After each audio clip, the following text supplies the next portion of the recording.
es el abogado del diablo, viste tú. Quieres saber más de ti y es por eso que hoy estás aquí. Tengo un montón de cosas que hablar contigo, pero vamos por el inicio. ¿Qué pasó? ¿En qué comisión estabas? Estaba un poco revisando en el Twitter, pero se alargó la situación. Estabas en la comisión de lo de movilidad humana, que es que estaban tratando. Sí, yo presido la Comisión de Relaciones Internacionales y Movilidad Humana. Estamos haciendo una reforma a toda la ley de movilidad humana porque se aprobó en el 2017. Ya han pasado varios años y nos hemos dado cuenta que del papel muy bonito, la realidad no se explica y cómo podemos mejorar las condiciones para los ecuatorianos en el exterior y los migrantes en nuestro país. Estamos en un debate intenso porque son varias visiones. Tienes una ley que surgió en un gobierno, se aplicó en otro gobierno y ahora en este gobierno también lo estamos cambiando. Entonces tienes un debate sobre qué es mejor. Y en la práctica, ¿qué es lo que se está debatiendo? ¿Qué es lo que están viendo si es mejor o no? ¿Cómo darle más derechos y oportunidades a los ecuatorianos que están fuera? Por ejemplo, quienes migraron, cuando regresan al país, ¿qué derechos tienen? ¿Qué oportunidades tienen? ¿Qué cosas se les puede dar en temas de vehículos? Liberación de impuestos, que puedan aplicar a por ejemplo, becas, programas de los bancos para que puedan tener financiamiento, si pueden traer vehículos o no vehículos, es decir, qué facilidades se les da cuando deciden volver al país. ¿A eso te refieres a los que vuelven acá al país? A los que vuelven, sí. Pero hay este plan, el plan retorno o algo así del migrante, que pues si viviste más de 5 años puedes traer tu vehículo, puedes traer tu mobiliario, todo eso, ¿justo de ese tema o algo Sí, diferente? es parte de eso porque el plan retorno como tal ya no existe formalmente. Ah, ¿ya no? Existen ciertos beneficios que aún se mantienen, Yeah. pero ahora les estamos dando otro estatus y que no dependa del gobierno que esté sentado de turno, sino que ya está en la ley y eso sea un beneficio más allá de los gobiernos que estén. Entonces eso es lo que estamos tratando de construir.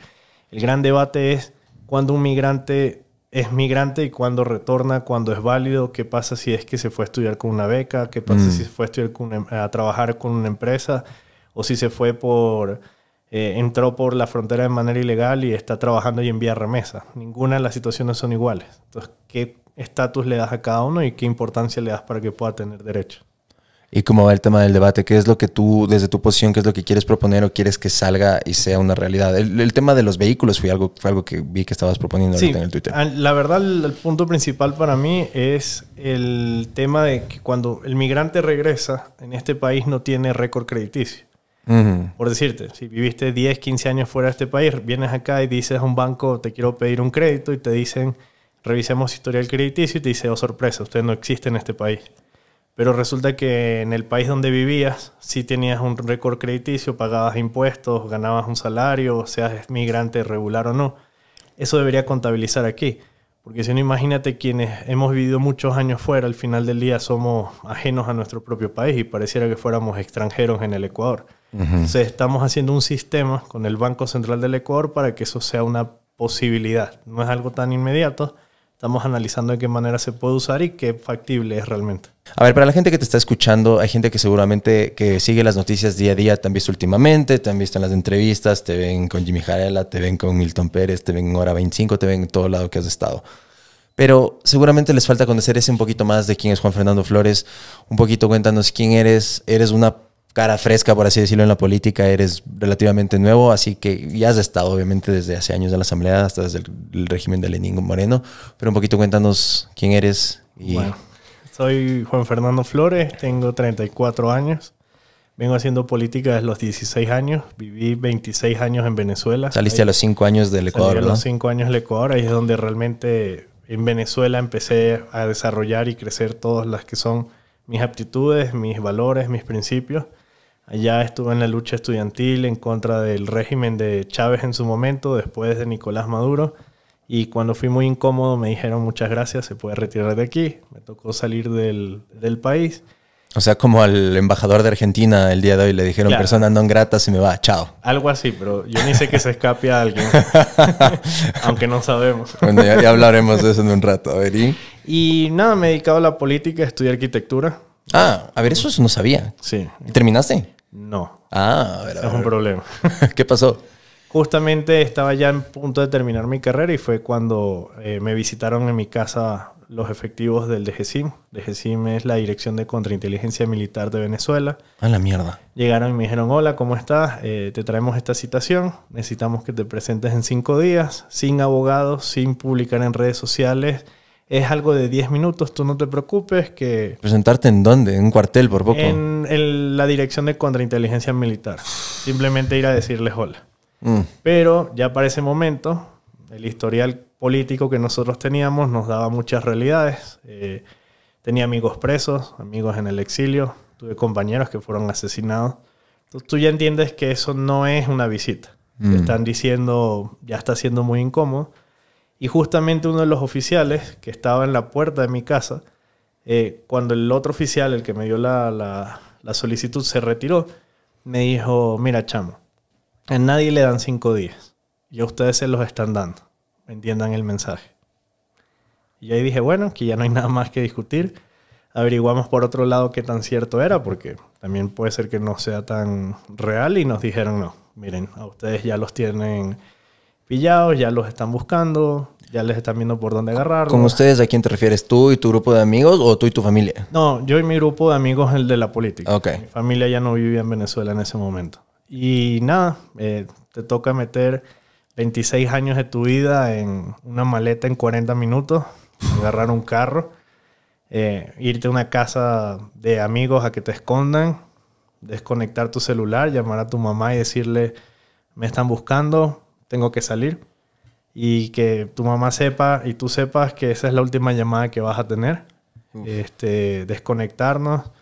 Mi padre en ese momento viajó. Él estaba aquí en Ecuador, viajó para Venezuela. Me acompañó en el proceso. Fue 2 días completos para salir del país. Porque entenderás que si tienes una solicitud, no precisamente te van a esperar en el aeropuerto para que te vayas. Fui hasta la frontera con Colombia, cruzar la frontera, tomar un vuelo y venir al Ecuador. Y ahí se fueron 26 años de tu vida. Dios mío, ¿y eso hace cuántos años fue? Hace 5 años, justamente. O sea que cuando nos conocimos y te vi hace 3 años, estabas recién llegadito para años y ya. Sí, estaba adaptándome todavía. ¿Y en qué momento? A ver, ¿cuál fue ahora ya viendo hacia atrás, en retrospectiva con el tiempo y lo que ha pasado? O sea, ¿cuál fue el gran pecado que hiciste que el régimen de Chávez dijo, enemigo, te vas, no me gusta que estés aquí? Que éramos muy incómodos porque no estábamos en el status quo. A pesar de que hacíamos política y los dirigentes de oposición muchas veces eran cómodos con el gobierno, había un grupo de jóvenes que decidimos que no, que eso no estaba bien, que las cosas estaban mal y acomodarse era muy... O sea, ser una voz disidente era ya... Y fuimos una voz disidente. Nosotros convocamos en febrero de ese año una movilización que todos los partidos dijeron que no y nosotros nos valió y dijimos no, hay que movilizarnos. Fue justamente para denunciar el hecho de que dentro de las Fuerzas Armadas de Venezuela, quienes comandaban eran rusos. Que el tema de los rusos dentro de las Fuerzas Armadas era real. Y claro, cuando hicimos eso, la movilización sí fue grande. Es más, creo que nosotros mismos no esperamos que sea como fue. Y eso generó mucha molestia. Y bueno, a los que son disidentes, cuando no estás en libertad, mejor sacarlos del camino. Hermano, pero por lo menos sigues aquí, porque hay unos voces disidentes que marchan. De hecho, no sé si has visto, si no te recomiendo, te va a llegar bastante. ¿Sabes quién era Jamal Khashoggi? No. Era un periodista del Washington Post, que era una voz disidente del régimen de Arabia Saudita. Y te lo resumo, él conoce a una persona y se quiere casar con una chica y tienen que ir a la embajada en Turquía para tramitar el tema del matrimonio y todo. Y el momento que entró a la embajada en Turquía fue la última vez que entró y nunca más se lo volvió a ver. Entonces lo desaparecieron. Y eso va a estar interesante hablar también porque estás en la Comisión de Movilidad Humana y todo. Pero bueno, es que lo desaparecen a Jamal Khashoggi. Él trabajaba para el Washington Post. Era un periodista súper disidente y súper prestigioso. Y wow, entonces hicieron este documental y de un cineasta que se llama Brian Fogel, que hizo un documental ganador del Oscar. De hecho, fue el primer Oscar para Netflix, que se llama Icarus. No sé si viste. Que en cambio lo critica a Putin y cómo manipulaba todo el sistema olímpico con el tema del doping y todo. Pero es genial esa peli. Pero la cosa es que es de este man, el disidente. Te recomiendo mirarlo, es buenísimo. No, la voy a ver. Sí, entonces bueno, hay disidentes que lastimosamente son incómodos, son una piedra en el zapato para ciertos gobiernos y chao. Sí, yo creo que algo que a nosotros nos mueve, y sigo hablando en plural aunque uno diga... bueno. Así veo, todavía hablas con ellos, todavía sí. Tienes mucha conexión con ese grupo. Nosotros al final tenemos un compromiso con lo que creemos. Incluso no nos hemos visto hace mucho tiempo.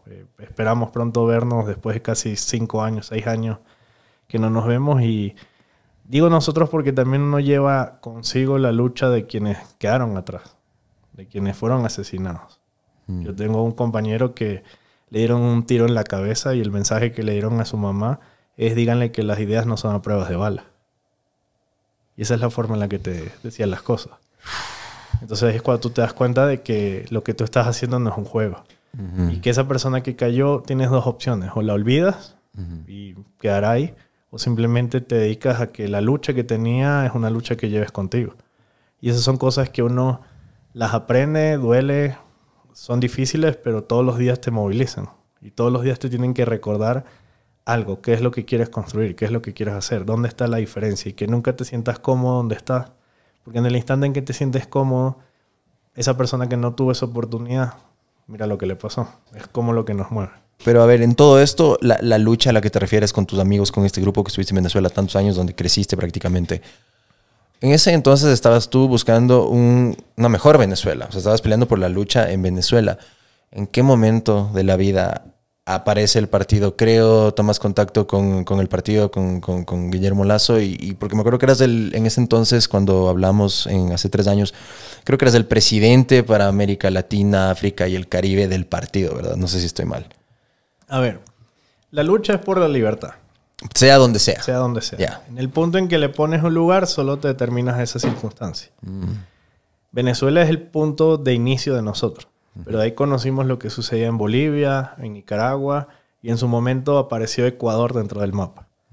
Un hombre que iba a Venezuela a decir que el país estaba perfecto, y cuando yo hablaba con mis familiares aquí te decían: eso no es así. Que cuando yo venía acá veía cómo perseguían a dirigentes universitarios por ser igualmente disidentes. Y ahí, más allá del país donde estés, sientes el mismo punto, que al final la libertad no puede tener o medirse sobre fronteras. Y ese es quizás uno de los debates más grandes que se da, porque muchos países dicen: no, yo me encargo de mi frontera para acá, de aquí para allá, eso no es mi problema. Pero la realidad es que con el tiempo los problemas de los países se fueron mezclando. El conflicto de Venezuela te generó una migración gigante, que aunque Colombia y los demás países decían: no me interesa eso, está bien, no te interesa, pero ahí va 3 millones de personas a ver qué haces con ellos. Entonces ahí es donde tú dices: epa, ya va, la cosa no es tan... a mí no me importa, ahora me estás afectando, ¿qué debo hacer? Y mucha gente reaccionó muy tarde. Yo recuerdo que vine acá varias veces y la gente me decía: no, Ecuador, convertirse en Venezuela, nunca. Eso es los venezolanos que se van a hacer, no hacen lo que tienen que hacer. Y me daba risa porque en cambio en Venezuela tú decías: Venezuela, convertirse en Cuba, nunca, esto no va a pasar. O sea, estás viendo ahorita que se está repitiendo la película. Se empiezan a repetir. Entonces, la lucha va en ese sentido. Entonces, yo en el año 2016 conocí a Guillermo Lasso. ¿En persona, por correo, por redes? ¿Él fue a Venezuela o tú estabas acá? Guillermo Lasso fue a Venezuela. Okay. Él fue a visitar a una dirigente opositora, María Corina Machado. Ella me conocía y justamente ella le dice: Guillermo, yo conozco un ecuatoriano que está aquí en Venezuela, que lucha por esto, deberían reunirse. Nos reunimos, conversamos como 40 minutos y en eso hicimos clic en lo que entendemos sobre libertad, sobre el mismo punto. Quizás en la parte ideológica tenemos diferencias. Yo tengo algunas diferencias por la formación de la que yo recibí en Venezuela. Pero aún así dijimos... Un poquito más liberal, dices tú, no tan conservador. Quizás él, exacto, un poquito más liberal, más progresista en otros temas. Y en cambio él era más hacia lo liberal, pero conservador. Entonces, liberal en lo económico, conservador en lo social. Entonces fue como, bueno, empecemos a debatir qué pasa. Y dijimos, bueno, trabajemos juntos. Hagamos un trabajo juntos. Aquí hay ecuatorianos. En Venezuela eso es algo que mucha gente no sabe. Venezuela tiene la comunidad más grande de ecuatorianos en América Latina. Son 450,000 ecuatorianos que viven aún en Venezuela. No, medio millón casi. Y es de una migración de casi de 50, 60 años. Claro, porque en los 80s fue la bonanza venezolana del petróleo, ¿verdad? ¿70s o 80s? Formalmente fue en el 70 y 80. Ajá. Pero es que incluso antes de eso hubo programas de los gobiernos locales y de los gobiernos nacionales que, por ejemplo, hubo un gobierno que se llevó a 100 familias de acá para Venezuela a que trabajen en el campo. Y tú vas a la provincia o al estado de Portuguesa, específicamente a Esteller, y vas a encontrar un lugar donde todos son ecuatorianos, porque se dedicaron a trabajar el campo. Entonces, la relación con los ecuatorianos tiene muchos años en Venezuela. Entonces dijimos, bueno, aquí hay unas realidades, los ecuatorianos aquí también están sufriendo. Guillermo, creo que hay cosas que se pueden hacer, que se pueden exigir, que se pueden corregir. Empecemos. Y ahí empezó la vinculación con Creo, la intención de construir un trabajo político en paralelo, porque tampoco puedes conocer eso. Ya existía cierta relación por mi padre. Mi padre también fue asambleísta hace mucho tiempo. ¿Ah, sí? Sí, mi padre fue asambleísta en el 2009 y en el 2017. Ya existían relaciones en lo político, pero siempre en la familia hemos llevado familia juntos, pero política tenemos muchas diferencias. Puta, un domingo esos almuerzos deben ser intolerables. No, la verdad ahí sí tenemos normas de no se habla de política. Ni de fútbol, ni religión, ni nada así. Nada que sea conflicto. Hablemos del clima. De películas mejor. Eso es más fácil. Los Oscar que recién pasaron. Entonces, y así fue vinculándome. Fui vinculándome, se vino los procesos. En 2018 ya vine acá. Yo no me adapté, porque además no fue fácil salir como salí. No es que dije, ay, me voy a Ecuador. Es muy gráfico lo que dijiste, meter 26 años en una noche en una maleta. Sí, es que es la realidad. Y cuando llegué acá, se me abrieron oportunidades en otros temas. Siempre me ha gustado el tema de la comunicación, redes sociales, entonces se abrieron oportunidades de dar talleres en Perú, en Bolivia, en El Salvador, en Argentina. Es decir, fueron abriéndose oportunidades y fue como la forma de liberar el hecho de lo que me tocó hacer. Y después, cuando ya vine acá de nuevo, llegó la pandemia. Bueno, a todos nos cambió la vida. Pero fue hasta interesante porque en pandemia nos permitió conectarnos más rápido con los ecuatorianos. Porque, a ver, todos estábamos en nuestras casas. Entonces, si tú te metías a los grupos ecuatorianos en cualquier país, era más fácil ubicar personas que estén interesadas en lo mismo. Y ahí es donde logramos construir una estructura que pasó de Venezuela a 13 de los 16 países de la región. Y ahí es cuando formalizamos con mucha más fuerza el movimiento y buscamos la candidatura a la asamblea. Así fue. O sea, cuando hablamos hace 3 años todavía no había pasado, es porque no había pandemia todavía. Claro. O sea, eso se cimentó y se solidificó a raíz de la pandemia. Pudiste sí sentar las bases para así buscar una candidatura de asambleísta nacional. Porque cuando hablamos, eras asambleísta, pero era diferente. Era suplente del suplente del suplente. Ya. O sea, era otra situación. Estabas así, todavía haciendo los primeros pininos, pasando los tintos por poco, así en la asamblea. Más o menos. Pero esa experiencia no te quita a nadie. No, más bien eso fue lo que me permitió entender el monstruo por dentro. Y ahora que vengo, ya como asambleísta, saber que aquí hay procesos y cosas que si no las aprendes, pasa lo que pasa en la asamblea. Tienes el 92% de la asamblea por primera vez. Se supone debía renovarse, ser mucho mejor que las anteriores y hablemos de resultados. De resultados y de números. A ver, esta es una pregunta que ya te han de haber hecho, pero quiero preguntártela. A ver, ¿qué se siente tú siendo asambleísta y ves los números? El otro día justo lo escuchaba al Esteban, que decía, bueno, el presidente tiene credibilidad del 9%, lo que sea, pero nosotros la asamblea tenemos el 12%, por lo menos es un poco más que el presidente, pero igual es 12%, brother, o sea, es bajísimo. ¿Qué se siente salir a la calle sintiendo que 9 de cada 10 te quieren entrar a palo por poco y piensan que eres un vago, que eres un choro, que no haces nada y que eres un desastre, solo porque eres asambleísta? Ahí es donde yo creo que hay la diferencia, porque hay asambleístas y asambleístas. Al menos hasta ahora nadie me ha querido caer a golpes, pero eso está bien. Lo que sí he sentido de la gente es que hay un respaldo. Te dicen, eres el único que defiende, eres el único que da la cara, eres muy joven y estás metido en esto. Qué bueno que cuando tú hablas nos los explicas más fácil, mientras otros se paran con súper tecnicismos a querer que entiendan cosas. Entonces, eso ha sido algo bueno. Y eso al menos a uno le llena. Porque uno dice, sí, yo no celebro que seamos el 9%, porque tú no deberías celebrar ser malo. Deberíamos estar, más que celebrar, deberíamos estar preocupados de mejorar eso. Pero en la que estamos, que haya esa apreciación de la gente es algo positivo, es algo que te llena, porque sientes que estás en el camino correcto. O sea, tú en lo personal sí. Y a lo macro como parte de este grupo que tiene el 12%, ¿qué onda? Yo te diría que primero no es el 12%. Yo creo que la verdad es que la Asamblea Nacional debe estar cercano al 6 o 7% de aceptación. Ah, es menos. Yo pensé que me ibas a decir, no, es el 20%, le ibas a subir así. No, mira, una Asamblea Nacional que no entiende lo que está haciendo y que hace las payasadas que se ha dedicado a hacer los últimos 4 meses. Gracias. No puede estar mejor. Gracias. Entonces, por ahí quería comenzar también. O sea, a ver, por ejemplo, porque yo recién volví en diciembre y yo te soy honesto que debe ser un montón de nuestra generación de millennials. A mí el tema de la política yo ya no quiero saber nada, no quiero ver noticias, más me psicoseo, me da mala onda. Prefiero enfocarme en mí y hacer mis cosas. pero no puedo dejar de ver una cosa como que estamos en enero, el país está cayendo y lo primero que veo es la Asamblea Nacional celebra el Día Internacional del Bizcocho, del queso de hoja y de... ¿Qué putas, loco? A ver, o sea, si tienen otras cosas que debatir, ¿quién diablos hace esas mierdas y por qué pierden el tiempo en eso? Ahí es lo que voy. Hay asambleístas y asambleístas. A ver, si tú eres un asambleísta que se centra solo en un rédito personal para sentir que con eso estás haciendo bien, vas a tener el día del bizcocho, del encebollado, del caldo de manguera, del bolón, de todo lo que tú quieras. Porque es lo que va a permitir que cada uno sienta que hizo lo que tiene que hacer para que la gente le aplauda. Pero se les olvida a los asambleístas que nosotros representamos no a la circunscripción o al sector que somos electos. Nosotros representamos a los 18 millones ecuatorianos. Y con esto no quiero decir que lo del bizcocho y todo esto no tiene una importancia. Pero es que hay cosas urgentes, importantes e inmediatas. Y si tú le das prioridad a que el debate del bizcocho tiene que tener 3 horas, pero el debate sobre una ley de seguridad solo deben ser 5 intervenciones, estás viendo cuál es la importancia que tú le das al país. ¿Y eso quién termina decidiendo? ¿El presidente? El presidente de la asamblea y quienes hoy controlan la asamblea. ¿Quiénes controlan la asamblea? Hoy controla el correísmo, Okay. que tienen 47, el Partido Social Cristiano, que tienen 16, 8 disidentes de Pachacutic, 6 disidentes de la Izquierda Democrática, y 3 independientes que bailan como ese día amanece. Pero esa es la realidad. Tienen buena cintura, dices tú. Conforme esté Pero mejor se... Claro, pero terminan siendo un problema porque a veces dependes de 3 personas para que algo sea importante. Como hace un año cuando fue por los 4 votos que no pasó el tema del presidente. Exactamente. Entonces, ahí tienes una diferencia porque el presidente de la asamblea, a veces me han dicho, ¿tú qué piensas de él? La verdad, yo no quisiera estar donde él está.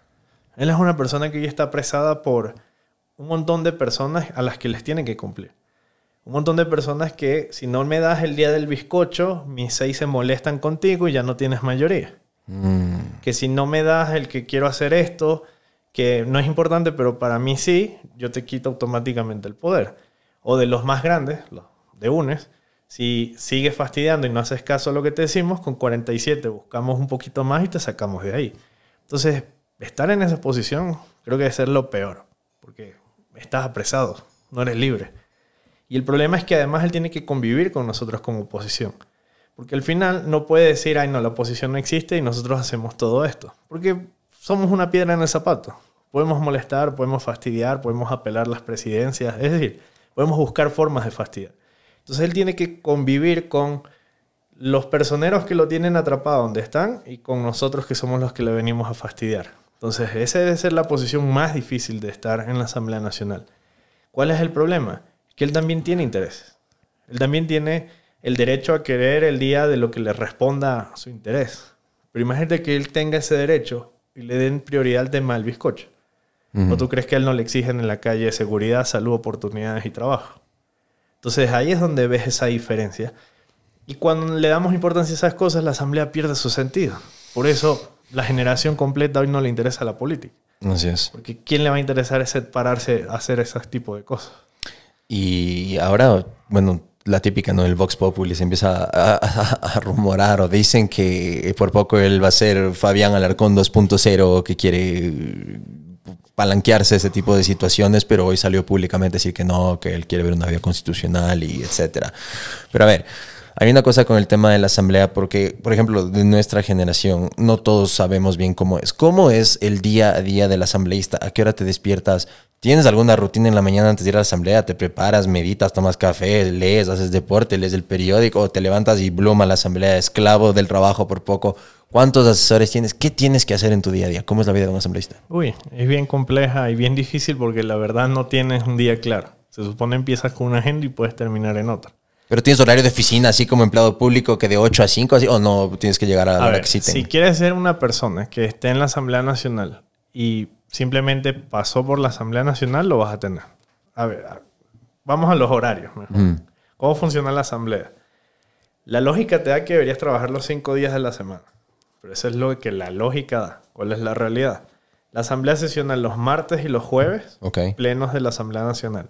Puedes tener un pleno de 9 a 11 de la mañana y no volver a nunca más. O puedes tener un pleno que empieza a las 9 y terminas a las 3 de la mañana el día siguiente. Va a depender de la agenda. Y los miércoles tiene sesiones de comisiones, que igual pueden ser comisiones sencillas, comisiones simples. Hoy se supone una comisión corta y la comisión se sobrealargó. Pasa. Y dices, ¿qué pasa los lunes y los viernes? Como la mayoría de asambleístas son de las provincias, te terminan moviendo una dinámica donde todos te dicen es que yo tengo que ir a hacer agenda de territorio. La agenda de territorio se convierte en su acercamiento con la ciudadanía en las provincias. De algunos, bullshit, es el día que quieren estar de descanso y tener el fin de semana largo. Depende, hay gente que sí. Ojo, yo sí he visto asambleístas que de verdad se dedican de viernes a lunes a estar recorriendo su provincia. Yeah. Y hay otros que ellos sabrán qué hacen con ese tiempo. Pero esa es la lógica de la asamblea. Entonces ahí va al punto de vista de cada asambleísta que quiere hacer. Que a veces quisiera tener horario, créeme que quisiera tener horario. Porque a veces me ha pasado que llegas a la asamblea a las 9 de la mañana, son las 8 de la noche y sigues trabajando. Y sabes que a las 8 todavía te faltan bastantes horas. Fines de semana no, sí. También. Sesionan. No sesionamos siempre, pero el trabajo político te obliga a tener que trabajar. Porque si el martes tienes un juicio político, el fin de semana debes preparar todo y hacer las reuniones para que eso se dé. Entonces es como una mezcla de todas las cosas que hay que hacer. Pero ¿por qué carajo me puedes explicar entonces? Porque, o sea, obviamente le conviene más a los medios de comunicación a veces comunicar lo malo porque atrae más views, más clics, más todo y eso vende más. Pero por lo general es falta de quórum, la asamblea no pudo sesionar por falta de quórum. Entonces, ¿qué pasa cuando la gente no asoma? ¿Hay alguna multa o valió si no hay quórum y todos salen ahí? Okay. Cada vez que un asambleísta falta, representa $196 menos en su salario. Yeah. ¿El salario de cuánto es de un asambleísta? El salario formal es $4.500. Okay. Tienes que volarle todos los impuestos que tenemos que pagar. Si faltaste a sesiones, ya te empiezan a restar 196 por cada uno. Entonces, en buen romance, después de impuestos, ¿cuánto queda líquido? ¿3,000? 3.500. Ya. Y de ahí menos multas si te presentaste mal crédito y no fuiste, 3,000, 2,900. Y así va bajando. Yeah. Si principalizaste a tu suplente, también ese día tú no cobras y va para tu suplente. Entonces va un poco por ahí. Y con el tema de, esto fue un poco el tema de la consulta, eso podemos también hablarlo luego, el tema del no en todas, que la verdad me sorprendió y seguramente a ti y a todo el mundo. Pero una de estas preguntas era el tema de reducir los asambleístas. Tú eres de los de la teoría que no, que está bien el número porque hay que representar bien a las provincias conforme a la población y que mochar asambleístas sería malo en detrimento de que los puedan representar bien. ¿O crees que sí es mejor empezar a filtrar y tener más calidad y menos cantidad? Ya. La calidad no la vas a poder mejorar a través de ninguna ley. ¿Cómo es eso? A ver. Y si pongo los requisitos más cagados, ¿no mejoras automáticamente y filtras? No puedes hacerlo. ¿Por qué? Porque existen sentencias en cortes internacionales que tú no puedes, para ser electo, tener condicionantes como temas académicos, temas de formación, temas de capacitación, porque eso te prohíbe a ti tu derecho a ser electo, porque no te ponen una norma con todo. Y el derecho de participación es universal, es un derecho humano, etc. Ese es el primer punto. Segundo punto. La responsabilidad no debería estar en una ley. La responsabilidad debería ser la de los partidos políticos. Pero, si el partido... Pero ahí voy. Pero es que yo creo que es donde tenemos que cambiar. Y aquí todo lo que voy a decir es políticamente incorrecto y me puedo estar jugando mi futuro, pero es lo que yo pienso. Bueno, si lo vemos de aquí después sin el puesto con el suplente ahí en las sesiones, ya saben de por qué fue. A ver, lo primero. Los partidos reciben presupuesto del Consejo Nacional Electoral. Así es. ¿Y eso viene de qué? De los impuestos que pagamos todos. Ya. ¿Y por qué no hay un punto de veeduría ciudadana que garantice que de verdad está informando a los próximos políticos? ¿Por qué las instituciones del propio Consejo Nacional Electoral te dicen, está bien, ya, yo no les puedo poner a ustedes que deben tener un título universitario, pero para ser candidato me deben cumplir 280 horas de una formación básica de qué hace la Asamblea Nacional? Para que no tengas asambleístas que la primera semana te dicen queremos hacer carreteras, cuando eso no podemos hacerlo. Entonces, esas son cosas que sí se pueden hacer. Y que te empiezan al menos a garantizar mejoras en que la calidad sea al menos un poquito mejor. De ahí los otros puntos sobre la representación. Yo creo que más allá de primero agarrar y decir hay que reducir el número, hay que revisar si el número es el correcto.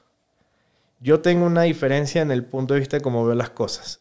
Si tú te das cuenta, si un partido político nacional se dedicara solo a trabajar Pichincha, Guayas, Manabí y Azuay y tiene candidatos solo en estas provincias y digamos que hacen un trabajo brutal y ganan todos los asambleístas de esto, no necesitas los demás.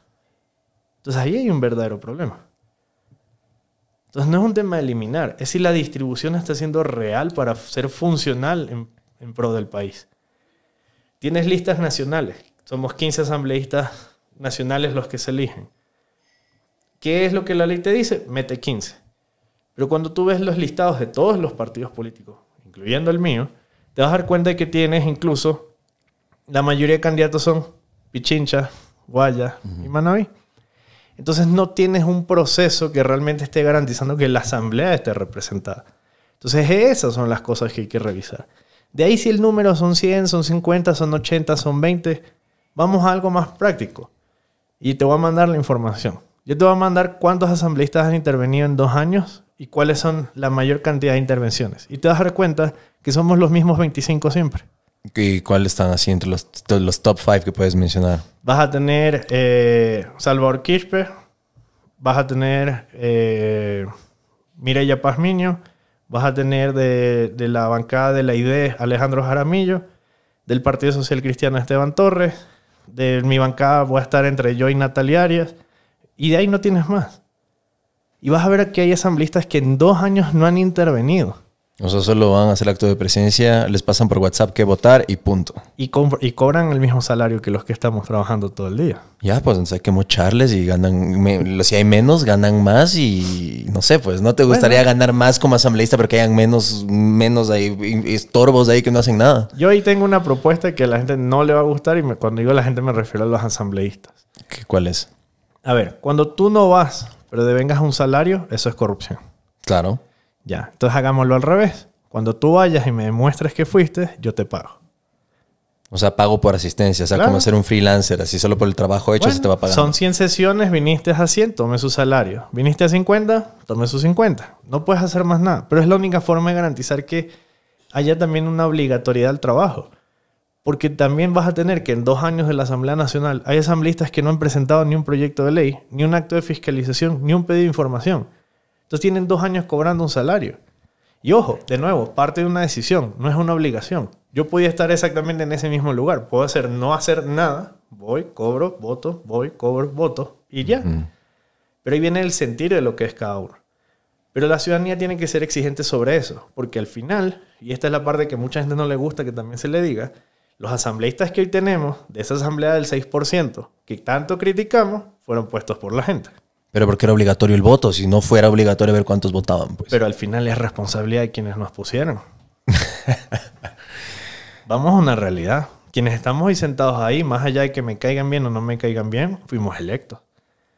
Y para ser electos hubo un número de personas determinadas que fueron a votar por ellos. O sea, ese es el argumento de Jorge Yunda, literal. El man aferrado al 17%, pero esa gente votó por mí y por eso me tengo que quedar. No. Yo lo que creo es que tiene que ser más crítico los procesos de elecciones. Tienen que haber más filtros para que esto pueda funcionar. Te estoy hablando de que de verdad el primer día de la Asamblea Nacional había gente que creía que podía hacer carretera. Gente que no sabe ni cómo funciona una ley. Que no sabían que hay una ley orgánica en la función legislativa. Las cosas más simples. Entonces, si lo más simple no se mejora y empiezas desde esa base, ¿cómo quieres ser mejor?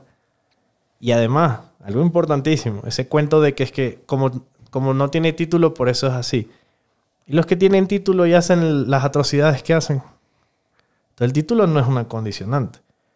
Y creer que eso de lo académico tiene que ver, más yo creo que tienen que ver los valores y los principios de la academia. Sí, porque eso iba, o sea, de todo viene de la casa porque puedes tener todos los PhDs y yo he visto unos que les han dado muchos honoris causas y son unos bien mal créditos. Así que eso no le hace a las personas. Pero a ver, topaste un número que me preocupó bastante, que yo no tenía el conteo de los asambleístas. Dijiste, de la bancada de UNES hay 47 asambleístas. Si mi memoria de abogado que no practiqué no me falla, son 46 los votos que necesitan para una solicitud de juicio político. Ahora ese es el meollo del asunto. Ese es el tema que ahora se habla todos los días en las noticias. Y era algo que no podía dejar de preguntarte. ¿Cuál es tu punto de vista? ¿En qué situación está? ¿Crees que... A ver, ya hicieron la solicitud y afirmaron eso, después viene el CAL, después viene la Corte Constitucional, regresa a la Asamblea y después veremos los votos. Pero, ¿tú qué crees que está pasando? Si tú quieres hacer limonada y tienes limona y no haces la limonada, es que no la quieres. A ver, pero háblame en castellano. Ya con ese código críptico me maría. A ver, ¿qué me quieres decir? Para hacer un juicio político necesitas 46 firmas. Ajá. Y tu bancada tienen 47. Ajá. Pasan 2 cosas. o no tienes el juicio y no lo quieres presentar, o los 46 no te quieren firmar. Pero hay otros partidos que de ley van a haber ahí unos 2, 3, 4, 5 más los bailarines que dijiste, alguien va a ver ahí. Ya, y si son 70 y necesitan 46 firmas, ¿por qué aún no las presentan? Desde el día 1 yo lo dije, esto es un cuento, esto es un show y esto es una fábula. ¿Por qué? Porque si tú tienes las pruebas del por qué, tienes con qué acusar, tienes a quienes quieran acusar y tienes los que te tienen que firmar, que son las 4 cosas que necesitas para hacer esto. No lo has hecho, ¿qué quieres hacer? Entonces, ¿qué querían? ¿Chantajear? ¿Qué querían? ¿Obligarnos a que nosotros firmemos la muerte cruzada? ¿Que nos pongamos a correr como locos y digamos, ay no, hasta aquí llegamos y mejor firmemos la muerte cruzada? Al final del día no lo tienen. Y ahora le echan excusa a cualquier cosa. Es que no nos ponemos de acuerdo, es que no sabemos quién es ponente, es que el viernes no es un día mediático, entonces la próxima semana. Y así se van a ir alargando. O sea, hasta en eso piensan a veces para ciertas cosas el día en que lo van a soltar para que tenga más alcance. Yo no sabía. Es que si tú lo sueltas el viernes, ¿quién te ve? Un fin de semana. Pero si lo lanzas el lunes, al menos eres noticia toda la semana. Entonces, ese tipo de cosas influencian. Y sí, se hizo un trabajo para construir un informe que iba a darle el aval, porque la lógica fue esta. El presidente perdió las elecciones, está muy mal en resultados electorales. Nosotros, entiéndase el correísmo, no yo, nosotros estamos fuertes. En este instante lo que debemos hacer es presentar el juicio político para que se caiga. Y además vienen las marchas de ISA y la CONAIE, el caldo cultivo perfecto. ¿Qué les pasó? No cuajó, no tenían las pruebas. Ellos mismos se hundieron haciendo payasadas. Y al final del día perdieron la lógica en la gente. Pero eso no quita que el día de mañana no puedan literalmente coger y plum y soltar la petición. Y lo van a hacer. O sea, tú ya predices eso. Van a presentar la petición con los 46. Después vamos al CAL. Vamos a jugar un poquito con la bola de cristal. En el CAL todos son opositores. Ya, en el CAL tienen 6 de 7 votos. Necesitan 4 de sobra. Ya, Corte Constitucional están 6 de 9. Ya, ahí es su problema. Ahí es donde ellos tienen un gran problema. Porque la Corte Constitucional no responde a ideología política, no responde a sector político, no responde a... Nadie es dueño de... Ahí la Biblia de estos manes es la Constitución, tal cual. Y que además son personas probas que no se van a arriesgar a aprobar cualquier pendejada por aprobar para que el día de mañana se lo señalen. Pero lo único que tienen que ver es la vialidad de un juicio político en base a la petición, ¿no es cierto? O sea, no si es tan así. No es que ellos llegan y dicen, a ver, presentaron firmas, sí, presentaron 5 hojas, sí. Pasó el CAL, sí, entonces aprobado. Listo, no. Ellos tienen que ir un poco más al fondo. Al presidente lo estoy acusando por esto, entonces tienen que ver si eso es real, si eso es un delito, si eso cabe entre los delitos que el presidente se le puede aplicar. Y adicionalmente, porque la gente dice que no revisan la forma, no es que dicen, ay, puede haber un ocultamiento de información y ese fue el delito y listo. Ven si hay una lógica. Porque si no, yo puedo presentar un juicio político al presidente porque encubrió que en la laguna de Cotacachi hay ovnis escondidos y atentó contra la seguridad del Estado. Y la Corte por eso le va a dar aval. No. El problema es que no logran conseguir un cuento que sea creíble. Y el único que tenían fue un tuit que después el día siguiente el dueño del tuit dijo, yo no uso redes sociales. Haberte escuchado hablar del tuit en todas las entrevistas que has dicho, pero yo, como te repito, no sigo toda la novela politiquera. ¿Quién puso el tuit? ¿Qué dijo? ¿Y de qué era el tuit? A ver, el tuit es de uno de los principales acusados en este momento de tener se involucra o tiene que ver con narcotráfico, recursos mal habidos, corrupción. La acusación es que esta persona, Leonardo Cortázar, financió supuestamente... El de la piscina. El de la piscina. Yeah. Financió supuestamente a Guillermo Lazo. Ah, el rumor es que supuestamente Cortázar financió a Guillermo Lazo. Sí. Para la campaña. Para la campaña. Yeah. Yeah. Y sale un supuesto tweet donde él dice, hola, como que yo te mandé a ti un direct message. Ajá. Hola, Paula. Te cuento que sí lo financié. Fui yo el que le dio la plata. Yeah. Y quiero que publiques esto. Publica un medio este tweet, que es La Historia. Yeah. Y el día siguiente sale una carta de Leonardo Cortázar diciendo, yo no uso redes sociales y además esa no es mi red social. Yeah. Y el medio le tocó decir, epa, me equivoqué. Pero bueno. fue la prueba. O sea, que por último, digo, pueden utilizar un perito que vea la veracidad del tuit o lo que sea, pero si el mismo brother ya salió a decir, ya. Pero aún, dame 10 minutos y ahorita te hago en Canvas el mismo tweet y puedo decir que en cambio me financió a mí o te está financiando a ti el programa. Claro. Y va a ser real porque alguien lo publica. Es que una mentira a veces repetida 1000 veces se convierte en verdad, lastimosamente, en este país. Pero las fábulas no. Y esa es la parte donde ellos pretendieron que se convierta. Pero cuando ellos mismos se les cae, cuando ellos mismos entran en la desesperación, pierden el sentido. O sea, no es por nada, pero a ver, en la Asamblea Nacional nos decían es que el gobierno hizo todo para acabar nuestra imagen. Yo intervine y les dije, me van a disculpar. El gobierno no hizo que ustedes se paren a decir que van a denunciar al presidente porque es loco. Y que el día que denuncian al presidente porque es loco, uno de ustedes se va de la rueda de prensa. O sea, eso lo hicieron ustedes mismos. Están buscando esa causal, como con Abdalá hace años, a utilizar la demencia, la insuficiencia mental porque no puede ejercer el poder. Hay algunos que por lo que tengan que hacer, lo van a hacer. Así que no les sorprenda que ese sea el próximo capítulo. Pero ahí el Mashi se protegió bien en la Constitución y puso que tiene que ser un consejo de médicos que tienen que avalar y todo. Pero bueno, se sacan los médicos de donde sea, dices tú. Cuando lo tienen que hacer, lo tienen que hacer. Aquí el punto es si nosotros los vamos a dejar. Y más allá de nosotros, porque volvemos al punto donde la gente odia la Asamblea Nacional. La ciudadanía se dio cuenta de que esto empezó quizás como algo serio y poco a poco terminó en nada. El tema del caso del Gran Padrino es esto. El caso del Gran Padrino, la denuncia contra el presidente, el tuit, el informe, el juicio político.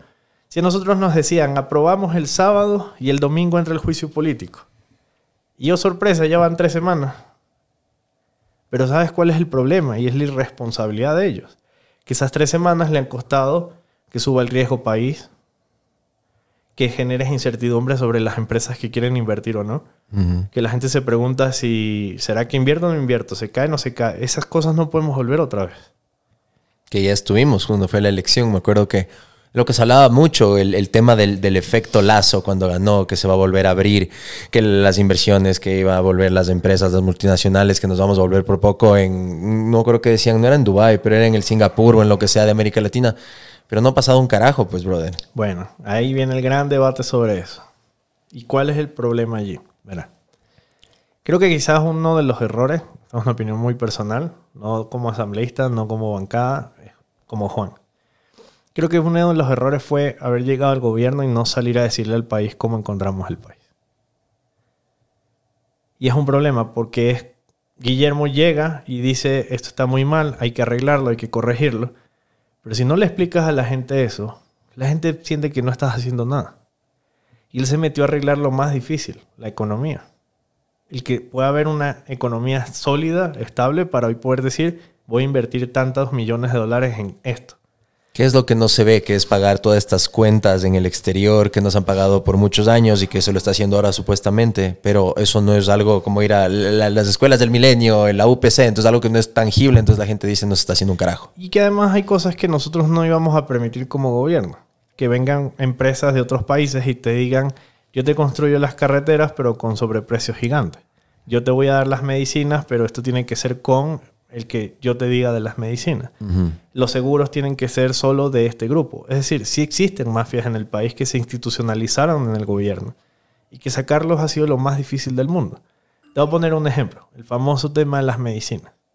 Se abren los concursos para que se aplique a ciertos medicamentos y como a las farmacéuticas no les gusta, no aplican y no hay nadie que aplique.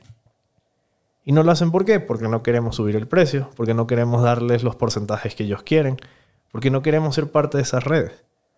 Y la consecuencia es que, obviamente, al no haber nadie que concurse, el Estado no puede comprar las medicinas y no pueden llegar a donde tienen que llegar. Ahí me podrías decir, bueno, pero Juan, la gente es la que está saliendo jodida.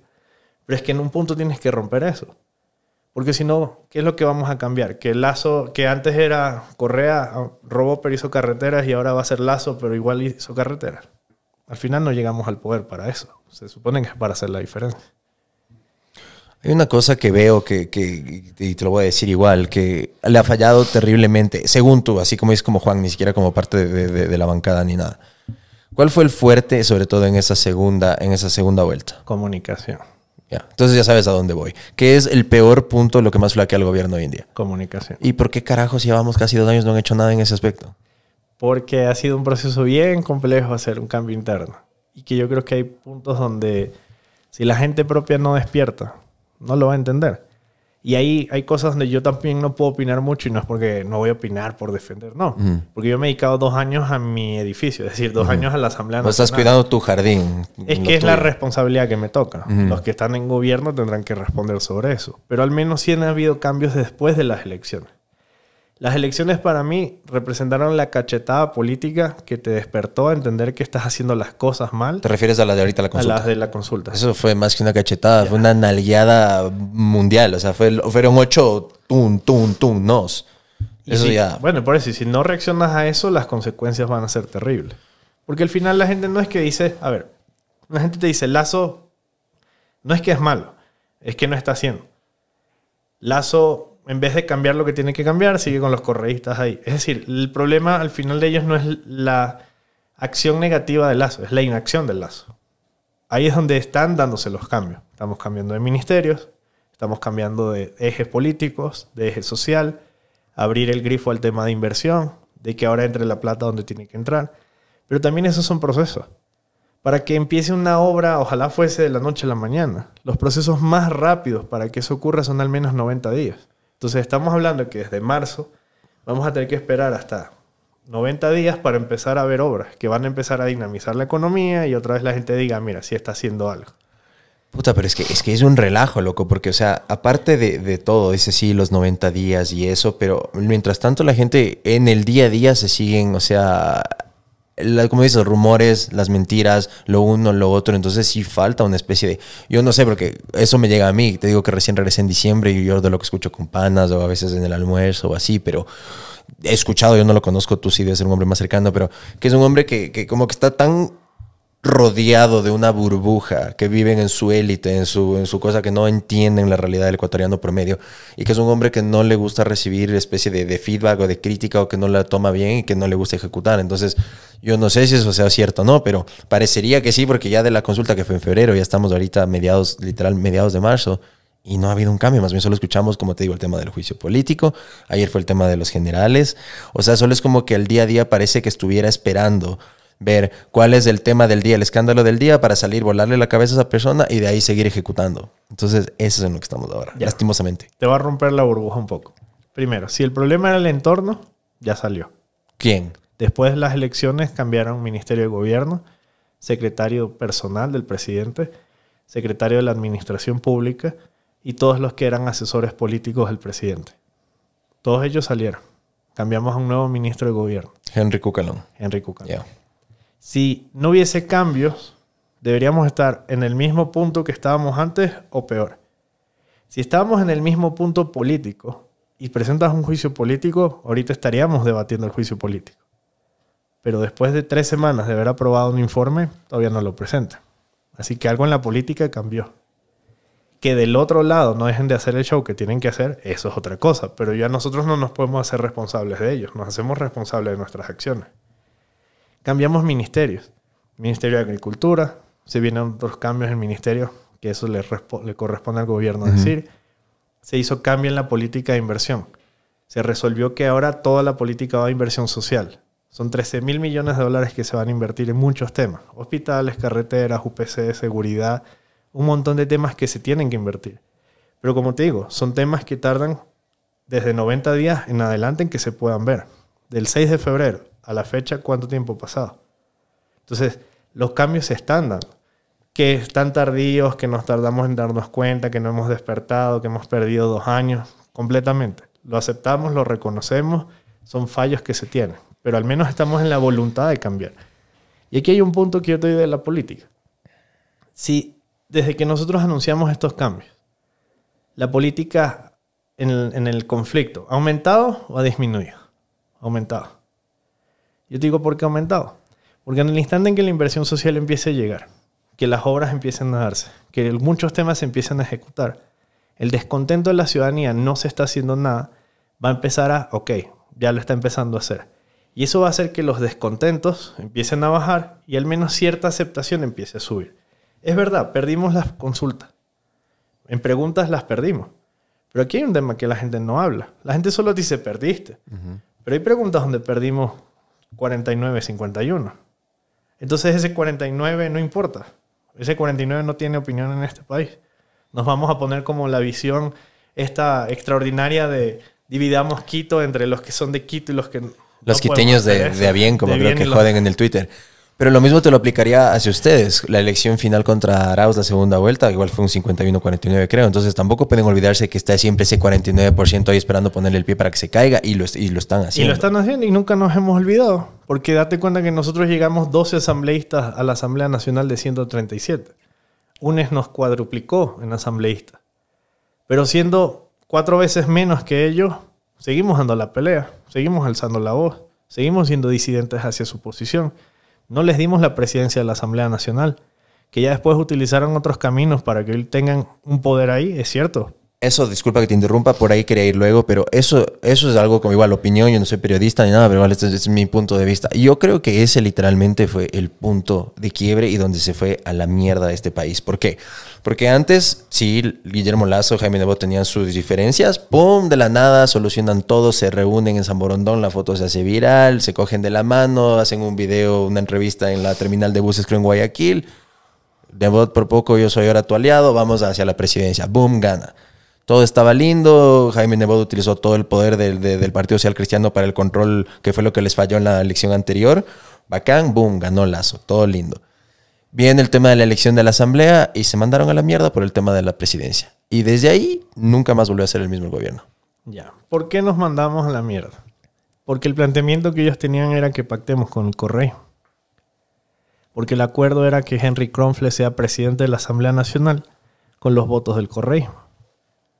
Yo te pongo un punto de vista personal. ¿Tú crees que después de lo que yo he vivido, de 16 años de lucha, yo le voy a dar los votos a los que me persiguieron, a los que asesinaron y a los que tienen un país sumido donde lo tienen? No. Y si para mala suerte de la historia, yo estaba jefe de bancada en ese momento, asumo esa responsabilidad. Pero puedo dormir tranquilo con saber que no hicimos lo que no teníamos que hacer, que era entregarnos al correísmo. ¿Pero por qué se entregan al correísmo si la presidencia es del Partido Social Cristiano? Ahí porque sí la vicepresidencia era Marcelo Holguín. Yeah. Y la siguiente vicepresidencia era de nosotros. Y aquí es muy simple los cálculos. Era tumbárselo al presidente de la asamblea con Kronfle para que agarre UNES la presidencia. Así de simple. Sí, ya lo hicieron con Yori. Yeah. Puta maldita sea, esto está como House of Cards. Bueno, pero versión latina y un poco animada. Wow. Ok. Y después de eso, nunca hubo un intento, nunca intentaron limar las perezas con el Partido Social Cristiano. Con todos. Es que yo creo que hay que contarle una realidad al país. Una cosa es la asamblea de la televisión, otra cosa es la asamblea real. Eso te iba a decir. Yo veo tus discursos. Vamos, aquí asambleístas, un aplauso. En el diccionario hay que poner esta palabra, por poco ustedes son unos imbéciles. Dice que ya, los mandas a la verga. Después viene el Esteban Torres y les dice son unos idiotas a todos y la. Después se cruzan en el pasillo. Tal vez tienen cada uno, comparten todos el mismo baño. Cada uno en su despacho tiene baños. No, cada quien comparte. Ya, entonces te mandas a la mierda con Pepito Pérez. Y ya después vas al baño y... Nada, te saluda. ¿Todo bien? Claro. O sea, solo ese rato por la cámara es el furor y todo. Y no es el ya... furor. A ver, la política tiene dos posiciones. La política que proyectas y la política real. La que proyectas tiene que responder a la narrativa en la que tú estás constituido y tus ideales. Para poder captar a los ciudadanos bajo tu lógica. Y la real es muy simple. Somos una asamblea tan diversa que todos en teoría nos odiamos.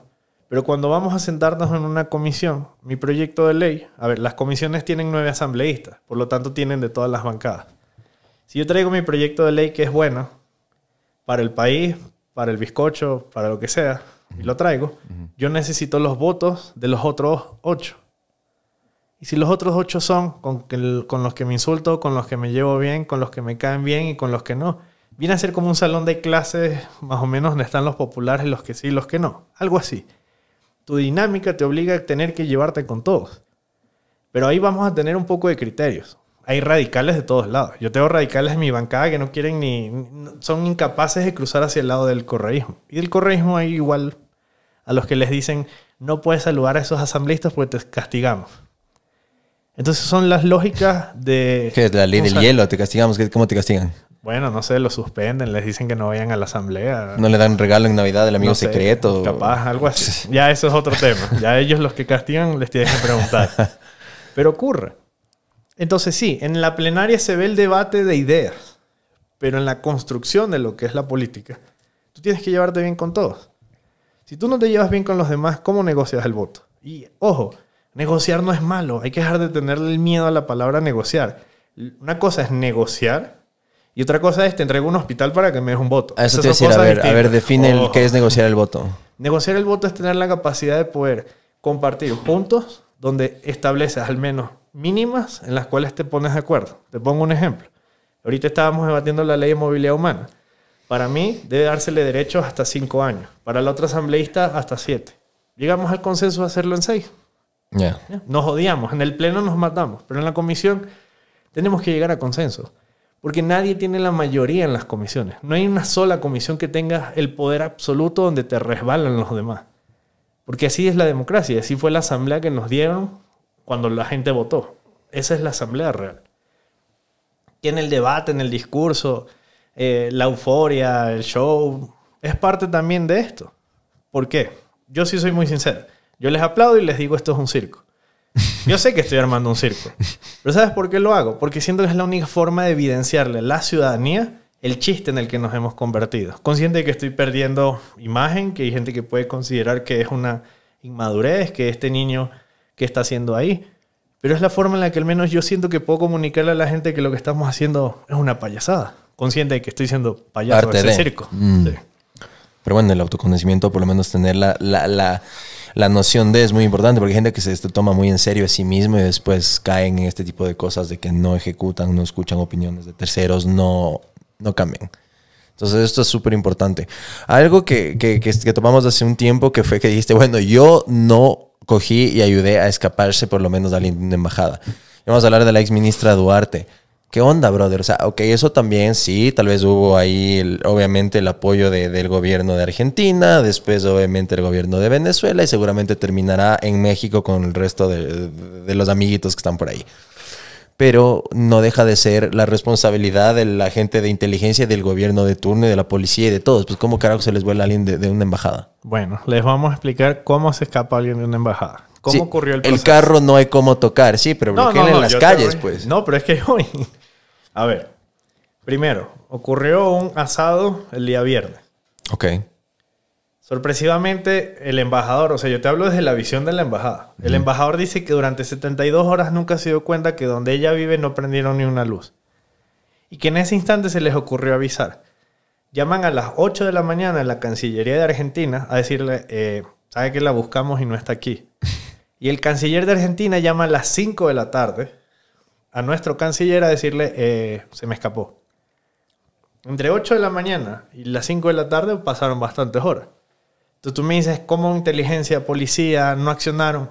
¿Cómo accionas algo que tú desconoces? ¿Cómo actúas en función de eso? Y pero es que es responsabilidad del Departamento de Inteligencia saber, pues. Pero es que ahí hay una parte que es que aquí nosotros no tenemos la CIA, no tenemos esa idea de que existe un departamento de inteligencia que anda monitoreando a todos, el gran hermano, no existe en el Ecuador. Pero no había antes con el señor Correa, ¿cómo se llama? El SNAI o cómo sea que se llamaba. Pero durante la época de Correa.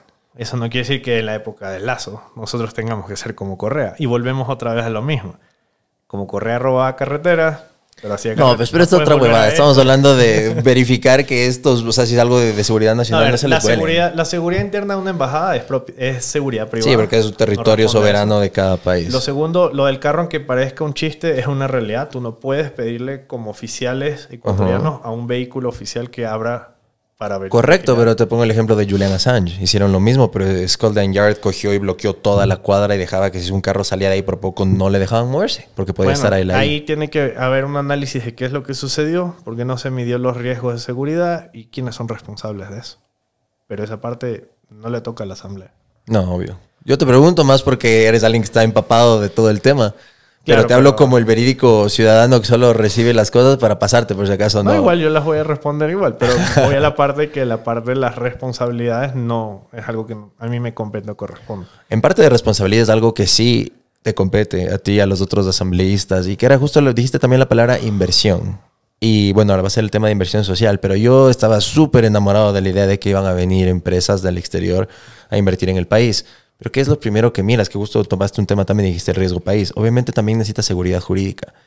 Y si es que no le pueden dar esos marcos legales para una empresa para sentirse tranquila invirtiendo el dinero acá, ¿y eso de quién depende? Ahí sí, de la asamblea. Pero como tú dices, si pierden el tiempo en el bizcocho en un juicio político que sí, que no, que esto, que el otro. O sea, están perdiendo tiempo que pueden utilizar en cosas que realmente el país necesita. Verás, para que el país entienda el tiempo de la asamblea. Yo presenté un proyecto de ley, la Ley Orgánica contra la Trata de Personas y Tráfico Ilícito de Migrantes. Tardamos entre presentarla, primer debate, segundo debate y todos los procesos que corresponden para que ya hoy sea ley de la República 574 días. Y créeme que fue súper acelerado.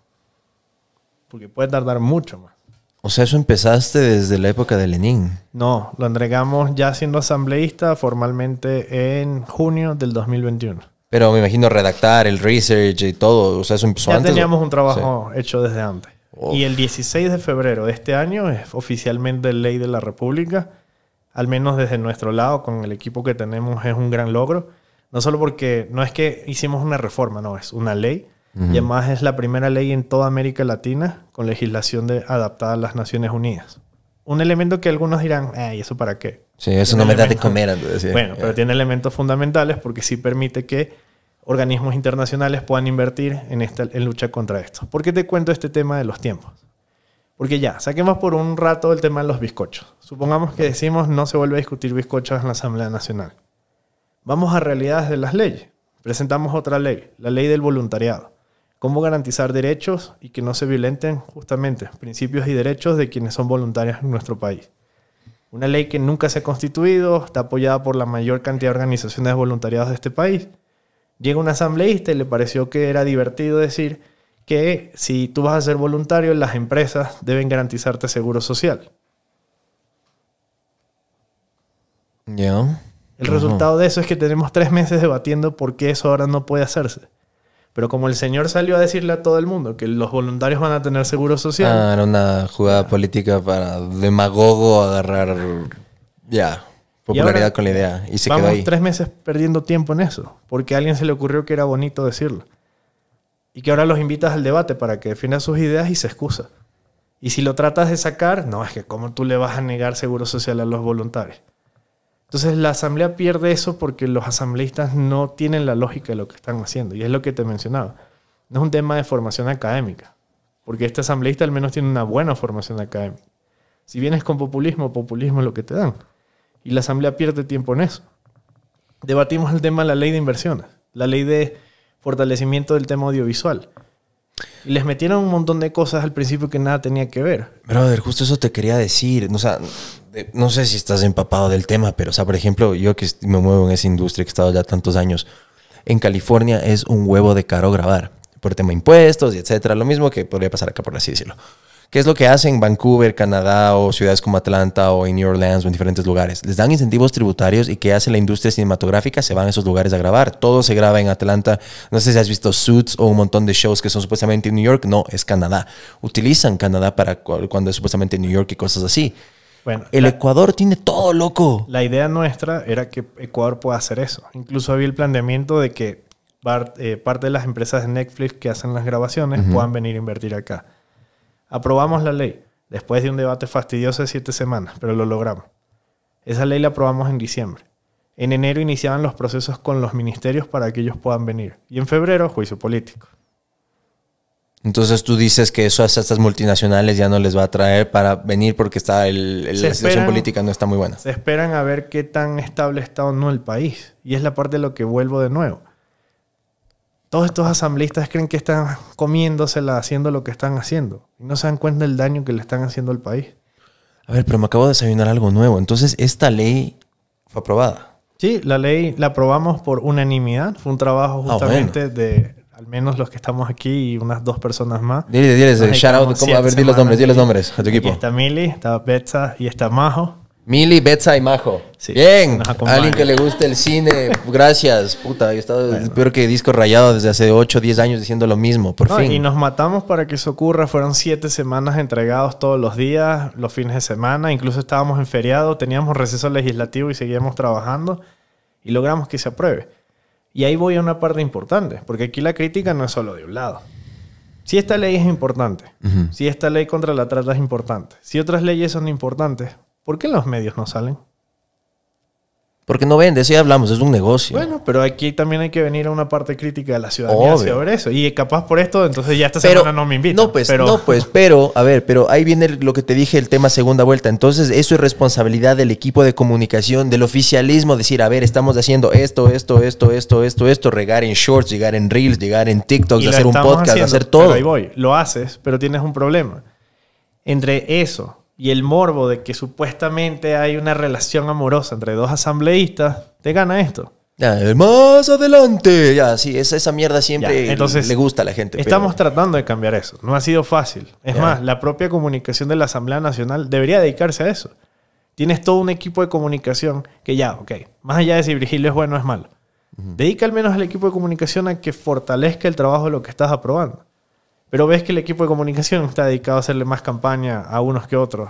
Nos eliminan a otros, nos bloquean a otros, nos ocultan. Si algo, a veces hay que, no sé, bajarse no el ego, pero a veces hay que copiar lo bueno. Y no todo es blanco o negro, no todo solo es malo, no todo solo es bueno. Y en el gobierno de Correa hubieron 1000 pedos, habían cosas que eran buenas.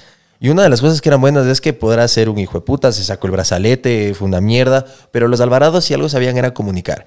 Y si algo sabían, era obviamente al extremo de hacer un estado de propaganda. Pero la comunicación era top y por eso el Mashi, todo el mundo sabía por poco la última vez que fue al baño a hacer pipí, porque el tipo sabía cómo hacer comunicar todo. Acá no pasa eso. Tampoco llegan al extremo de un estado de propaganda, pero flaco, comuniquen más. Esto es súper importante. ¿Cacha? Deberían estar haciendo campaña, pitcheando, hablar con Prime, con Amazon, con HBO, con todos los estudios. Sí. Y eso es algo que se tiene que hacer. Y créeme que estamos haciendo un esfuerzo. El gobierno está haciendo un esfuerzo. Aquí yo creo que hay también un conflicto entre el libro y la realidad. También. Y digo el libro y la realidad porque la visión que tenía el gobierno era no vamos a replicar los modelos de estado de propaganda, no podemos hacer eso, vamos a cambiar el país de esa visión. Pero sí ver lo que le funcionó en la campaña, que fue hacerse un poquito más light, más asequible y menos así, yo soy todo formalito, yo soy... No, pues, bro, un poquito relájate, o por lo menos utiliza a alguien con carisma que comunique las huevadas, pero utiliza a alguien, pues. Bueno, se está tratando de hacer eso, al menos. Yeah. Y créanme que hay cambios que se han venido dando desde el 6 de febrero. No es el justificativo, no es la excusa, pero te hablo desde la realidad.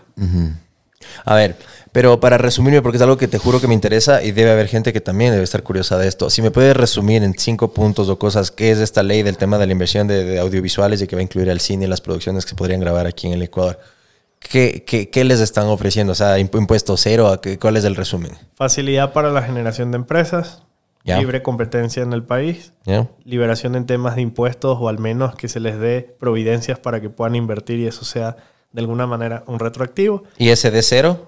Y ese de cero también está ahí, pero había varios elementos que se estaban manejando de cómo terminabas no solo de que sea ello, sino que aquí no es solo el que vengas a grabar, es el tema de importación, equipos, cómo garantizas que eso sea funcional, que si la empresa está surgiendo, porque en este país no son muy pocas las empresas que hay, también tengan facilidad para poder competir con las que hoy son más grandes. Es decir, todo eso es lo que se incorporó.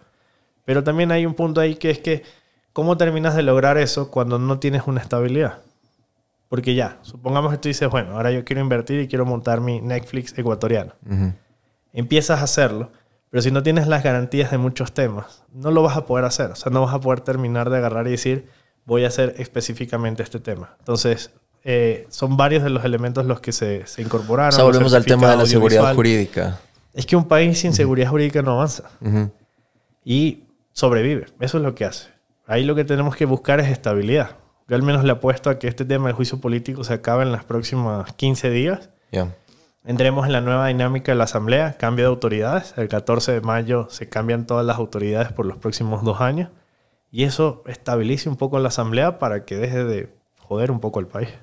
Supuesto no consentido, pongámonos en el peor de los escenarios. ¿Sí están preparados para eso? ¿Lo han analizado? Venimos trabajando todos los meses en eso.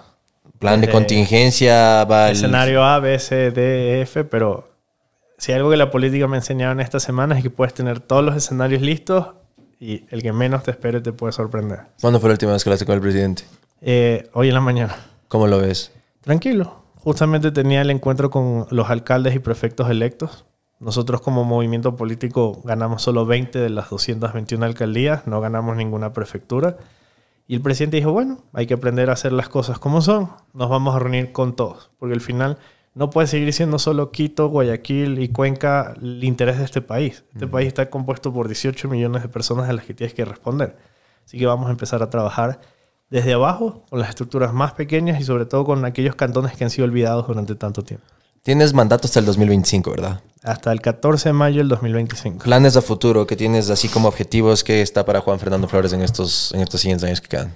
Bueno, espero reelegirme en la Asamblea Nacional. Ya. Tengo todavía un periodo después de eso. Ahí estaría ya cercano a los 40 años. Espero de alguna manera llegar en ese punto a manejar o ser parte de la estructura nacional del partido y por qué no pensar más a futuro y buscar ser presidente. Ah, eso está a largo plazo. Sí, siempre carajo. lo estuvo. Ah, eso no sabía. Eso, por ejemplo, la última vez no me lo dijiste. El otro día hablé con un amigo que bueno, todavía no está metido en la política, pero él me dice, yo quiero ser el futuro alcalde de Quito. Entonces ahora me estoy empezando a desayunar que un montón de gente que conozco tiene aspiraciones políticas, pero súper serias. Pero es que piénsalo así. La política no es mala. Hay malos elementos en la política. Lo que necesita es que buenas personas lleguen a la política. Al menos yo me considero una buena persona y espero que eso sea lo que me permita crecer para seguir captando espacio. Y en este proceso que tienes ya de tantos años, obviamente no todo ha sido fácil. Acabas de contar un poco de tu historia, de lo duro que fue tener una vida, tener un régimen que empezó con Chávez, pasó a Maduro, tener todo prácticamente ya desde los 5 años y tener que decir chao de un momento al otro. No ha sido fácil tu vida. Has tenido momentos duros y mucha gente puede decir, ah, sí, para él fácil hablar porque tiene el sueldo, es asambleísta, tiene asesores, tiene guardaespaldas, por poco entra a los restaurantes pateando, no paga. Guardaespaldas nunca. ¿Tienes fuero? ¿No tienes de seguridad? No tengo seguridad. Estoy en contra de eso. Ya. Verás, el día que llegas, es más, y mi equipo odia que diga esto, pero es una realidad. Odio que me digan asambleísta. Entiendo el rol, entiendo la ¿Cómo importancia. quieres que digan doctorcito? ¿No? Juan. Juan.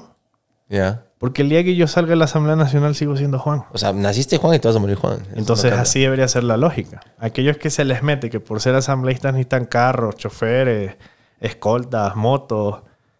¿Por qué? Vamos a un punto y Es que dicen que el poder embriaga. Yo nunca he tenido ni un gramo de poder, pero dicen que esa mierda Bueno, es pero el yo peor. te pongo ahí el ejemplo que al menos yo siempre he peleado con mi bancada y los que son cercanos a la bancada. Vamos a una lógica del poder. Un jefe de bancada debería ser lo más poderoso por estar más cercano al gobierno. Yo manejo mi carro, que sigo pagando el crédito.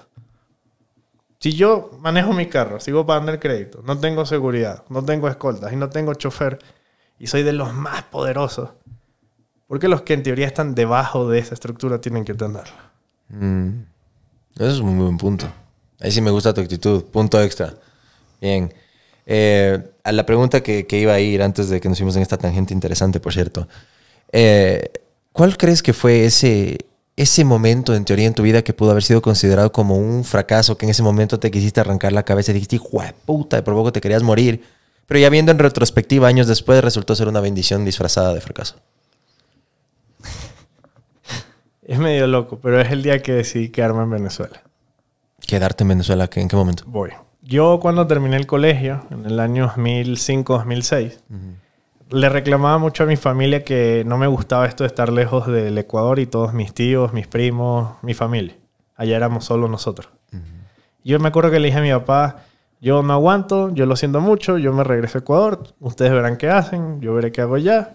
Y mi papá me dijo, listo, está bien, no hay problema, tú te regresas a Ecuador. Planifiqué irme en junio. Estábamos entre enero y febrero. Mi papá me dijo, bueno, si te vas a ir al menos, no pierdas el tiempo de vago y métete a estudiar en la universidad. Yo había logrado un cupo en una universidad pública. Ingresé a la universidad y llegó el 27 de mayo. El 27 de mayo es el día que explota todo en Venezuela en lo político y lo cambia todo. Y ese pasaje que se supone iba a usar para venirme a vivir acá, decidí darle un chance. Y como los pasajes duraban un año, dije, le voy a dar un chance. Pero ese fue el día más duro porque entendí que me estaba quedando por algo que no entendía por qué. Que en su momento hasta me critiqué a mí mismo. Pero después dije, mira todo lo que me abrió puertas y me enseñó para llegar a ser donde hoy estoy. Entonces es quizás ese fracaso una decisión tomada y definitiva que al final del día Dios sabe por qué hace las cosas. 100%. Y a ver, en lo mismo o similar, ¿cuál fue el peor, pero sí el peor consejo que te han dado en tu vida en el tema profesional? Eso. Trata de caerle bien a todos. ¿Te dijeron eso? Sí. Por el tema político. Político, en la arquitectura tú debes tratar de convencer al cliente, entonces trata de caerle bien a todos. Puta, y eso sí es imposible, nadie. Bueno, pero lo aprendí a los golpes. Fue la única forma de entenderlo. ¿A los cuántos años aprendiste eso? Uy, eso fue cuando estaba en tercer año de carrera. O sea, a los 20, 21 años. Sí. Wow. Y si pudieras, ahorita con tus 34, ¿no? Sí. Si ahorita podrías hablar con 34 años, con ese chico de 17 años que estaba por entrar a la universidad hace 16, 17 años, ¿qué le dirías? Le diría justamente algo que me digo todos los días. Sé una voz, no un eco, y trabaja por tus sueños para alcanzar la grandeza. A ver, estás con tatuajes, no sabía. ¿Qué dice ahí? Sé una voz y no un eco, y trabaja en tus sueños para alcanzar la grandeza. Muy bien. O sea, ese es tu recordatorio diario. Tienes 2. Súper interesante. No, son 7. Ah, 7. Sí. Ves, man. Te das como el de Prison Break ahí con los tatuajes ahí El ocultos. mapa para escapar de la asamblea. Para salir de la asamblea, si es que te encierran ahí, empieza la huelga. Exacto. Oye, y eso, fuera de joda, si tienen una ruta de escape, todo, tienen a veces el simulacro, alguna huevada por donde salir, si es que les encierran o algo, o nunca han hecho eso. Yo siempre he sido claro en algo. En el piso 7, que es donde está mi comisión, arriba de mi piso queda el cuarto de armas. Si aquí vamos a pelear, nos vamos a la defensa. Ese es un tema también muy interesante, el tema de la aportación de armas, que ¿tú crees que en algún momento en el Ecuador se vuelva legal el tema para los ciudadanos o no? Vamos a formalizar algo que ya ocurre. Quizás en la sierra es más raro, pero en la costa ya está normalizado. El problema está en cómo vamos a tener la madurez como sociedad para aceptar que la formalización de portar armas no termine constituyéndose después una excusa para cometer delitos. Pero es el mismo argumento que utilizarían, por ejemplo, con la legalización de las drogas, no por el hecho No, yo creo que en el tema de las drogas hay que legalizarlas y dejarnos el tema también. de que no los legalices. Además, la forma de combatir el microtráfico parte de un principio de que al legalizar combates el propio principio de por qué existe el microtráfico. En tema del aborto, al menos en mi posición, yo soy pro aborto, considero que tiene que ser un elemento fundamental. Hay casos donde no considero, ojo, una cosa es el aborto, otra es el libertinaje, porque ha habido casos y casos. Considero que hay extremismos donde como no. reincidente, dices tú. Es que hay gente que ya lo utiliza bajo otra lógica. Ya como mecanismo de emergencia cada... Sí, y ahí 6, 7 podríamos meses. debatir, igual es mi cuerpo, es el decisivo, pero al menos debemos partir de un principio. El aborto debe ser legal en ciertos casos.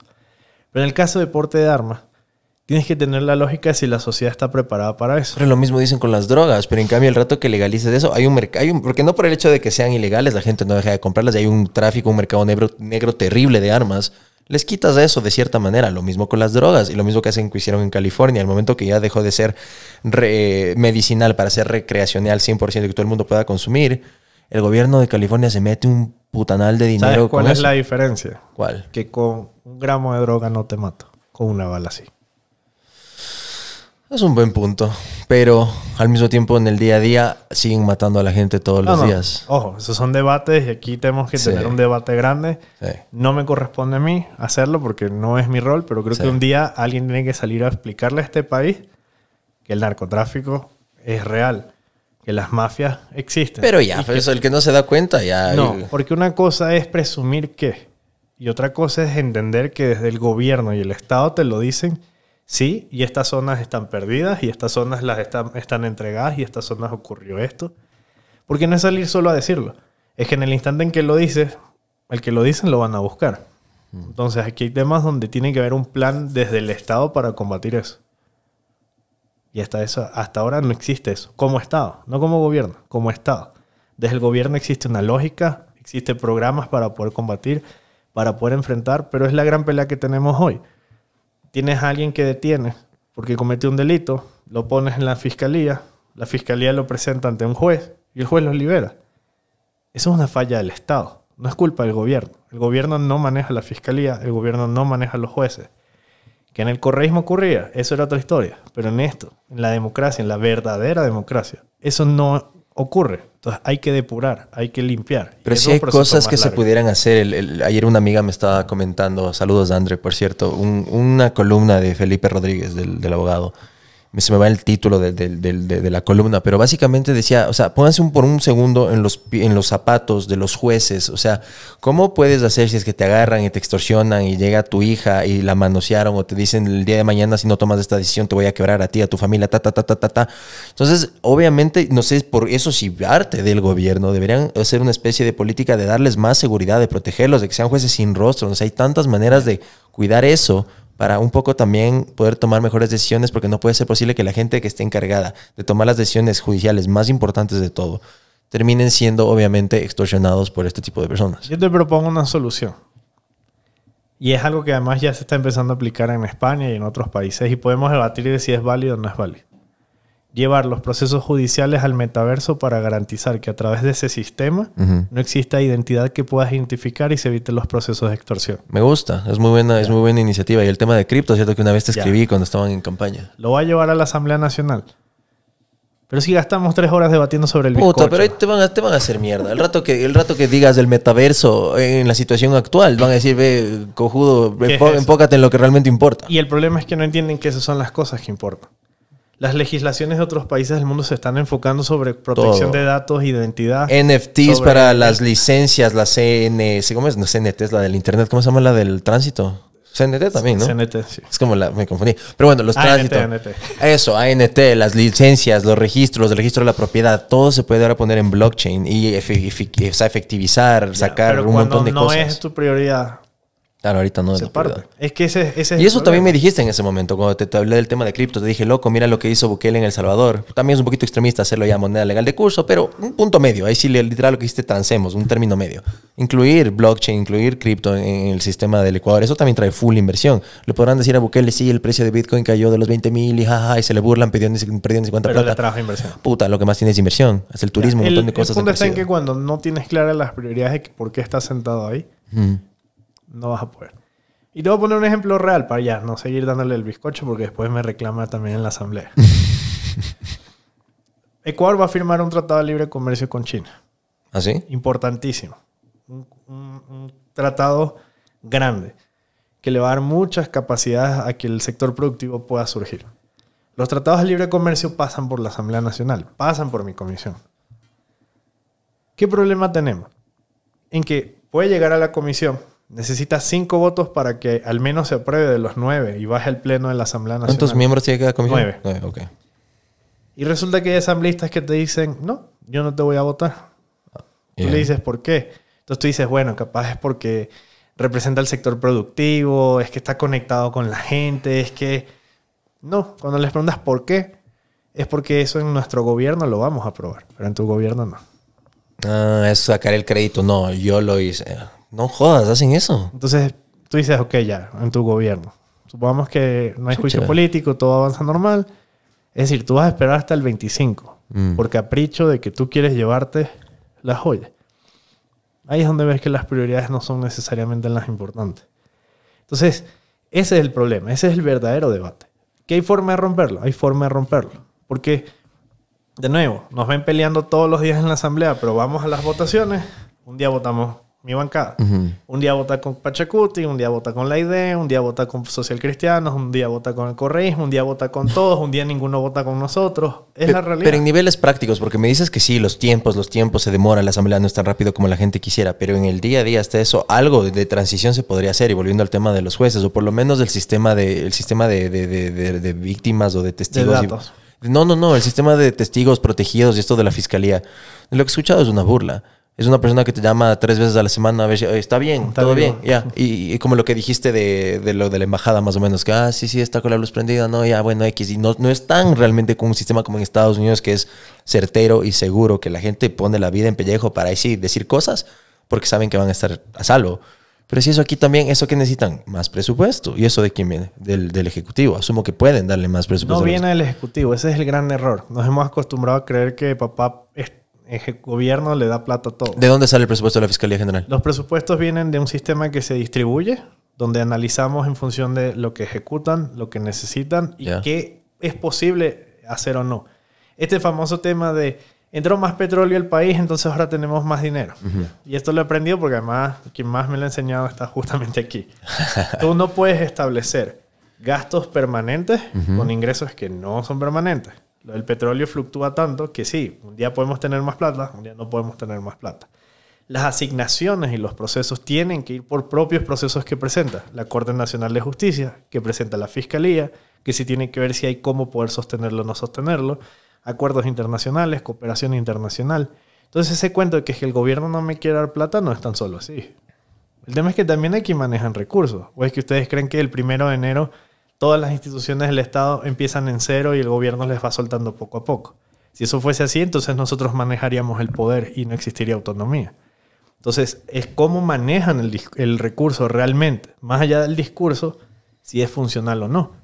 Nosotros hemos visto que, por ejemplo, hay instituciones del Estado que, en vez de estar dedicadas a hacer cambios para que puedan ser más estructurales, están haciendo cambios de fachada en los edificios, cambios en la mueblería de los edificios, cambios en las impresoras. Esas no son las prioridades. Entonces, parte de la dinámica propia de eso. Pero como el Estado estaba acostumbrado a que siempre nos regalaban, o siempre aparecía, o siempre sí nos controlaban, eso es algo que no puede seguir. Pero para el tema de los jueces. La idea es buenísima. Jueces sin rostro para garantizar que tengan mayor protección y eso pueda funcionar. Cuando vamos al análisis, ¿nuestra Constitución lo permite o no lo permite? ¿Se puede o no se puede modificar la ley? La Comisión de Justicia es la responsable de esto. Cuando vas a la Comisión de Justicia, ves que no están debatiendo sobre estos temas. Es decir, parte de la responsabilidad que surge desde donde cada uno tiene su responsabilidad. A mí me entregaron como comisión, cuando yo asumí la presidencia, me entregaron 13 acuerdos internacionales, 4 proyectos de ley. En septiembre del año 2022 había agotado toda la agenda que a mí me entregaron. Entonces, ¿cómo es posible que en mi comisión sí lo haga y las otras no? Pues yo no tengo ni comprados a los asambleístas, tengo a gente que es bien disidente, tengo gente que tiene voz crítica sobre los procesos, pero hemos llegado a puntos políticos de lograr acuerdos para avanzar en función del país. Pero hay otras comisiones, por ejemplo la de la niñez, le entregaron un proyecto de ley que tiene 4 años debatiéndose en la Asamblea Nacional anterior. ¿Saben cuál fue el informe?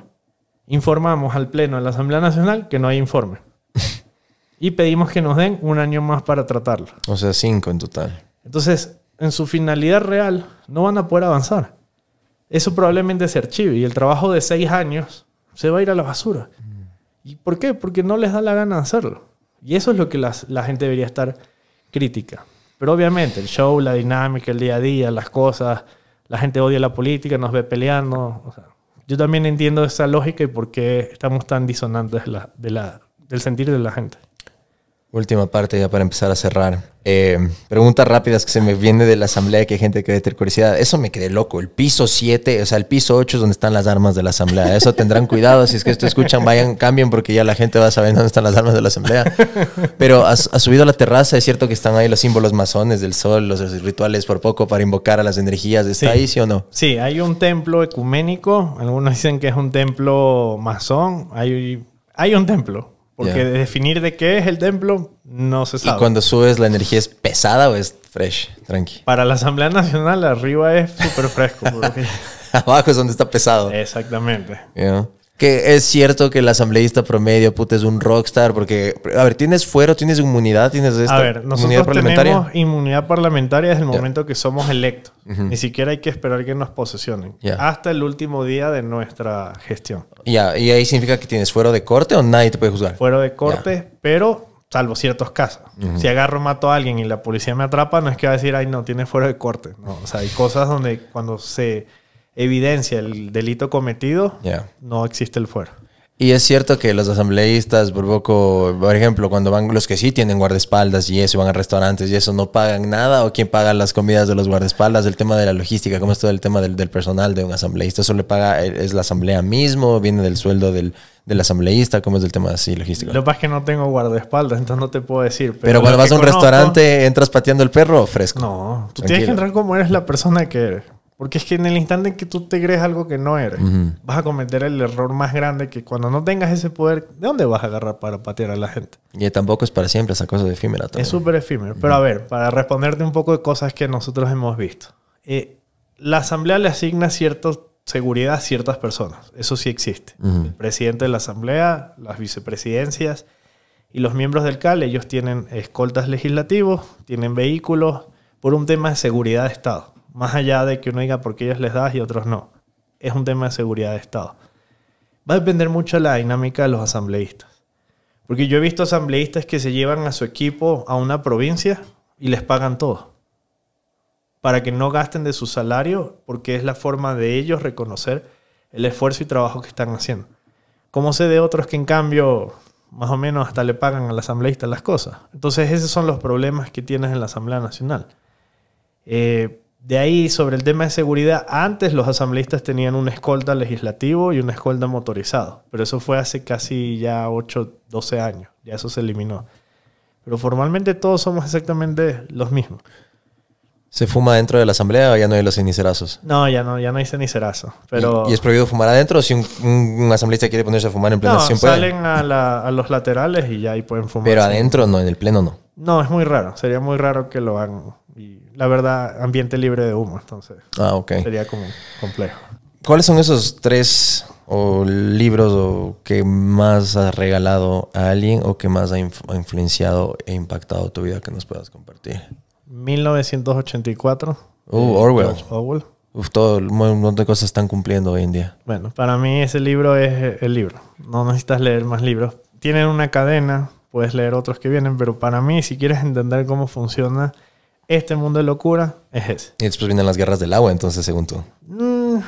A ver, si alguien quiere hacer política y quiere entender cómo es este mundo, diría 1984, El arte de la guerra y Sun Tzu. Un mundo feliz. Uy, ¿ese de quién es? Igual de George Orwell, pero lo que te plantea es otra cosa.